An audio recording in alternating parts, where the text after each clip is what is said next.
Sylvia Pankhurst dies September 27, 1960. Sylvia Pankhurst, British suffragette and international socialist, dies in Addis Ababa, Ethiopia, at the age of 78. Born in Manchester, England, in 1882, Sylvia Pankhurst was the daughter of Emmeline Pankhurst, a champion of woman suffrage who became active in the late 1880s. Sylvia won a scholarship to the Royal College of Art and in London divided her time between her studies and involvement in her mother's campaign to win women the right to vote. With her mother and older sister Christable, she helped found the Women's Social and Political Union, WSPU, in 1903, a political organization dedicated to achieving equality between the sexes, with an emphasis on female enfranchisement. In 1906, she abandoned her studies and a promising career in art to pursue politics full-time. A socialist, she believed that lower-class women would never be liberated until they were brought out of poverty. Because of this view,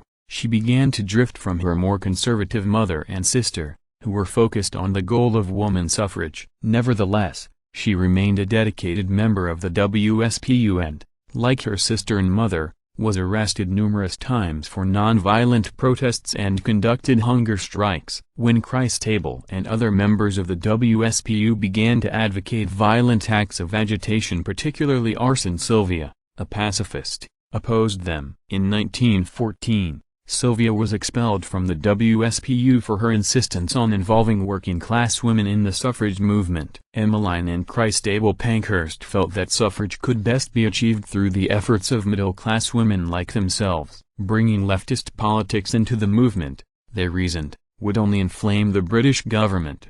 The gulf between the Pankhursts grew wider when Emmeline and Christable called off their suffrage campaign at the outbreak of World War I and became adamant supporters of the British war effort. These actions won them the admiration of the British government, but Sylvia refused to compromise her pacifist beliefs and took an opposite approach. From her base in the poor East End of London, Sylvia ran the East London Federation of the Suffragettes, ELFS, and published a working-class woman's paper, The Woman's Dreadnought. She became regarded as a leader of working-class men as well as women and convinced a few labor organizations to oppose the war. Because non-agricultural male laborers had also not yet been granted the vote, she changed the name of the ELFS to the Workers' Suffrage Federation in 1916, and in 1917 the Woman's Dreadnought became the Workers' Dreadnought. She corresponded with Russian revolutionary Vladimir Lenin and in 1920 was a founding member of the Communist Party of Great Britain,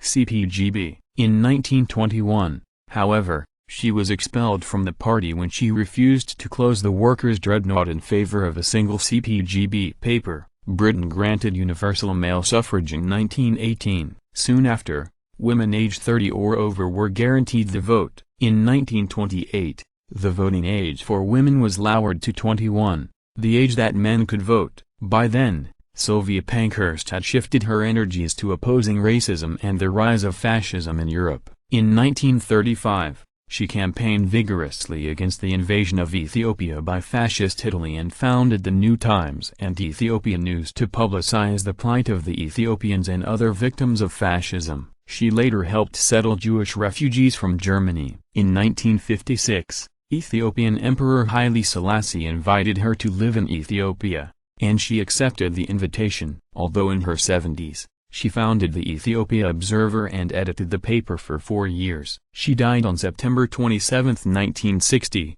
and was given a state funeral by the Ethiopian government in recognition of her service to the country.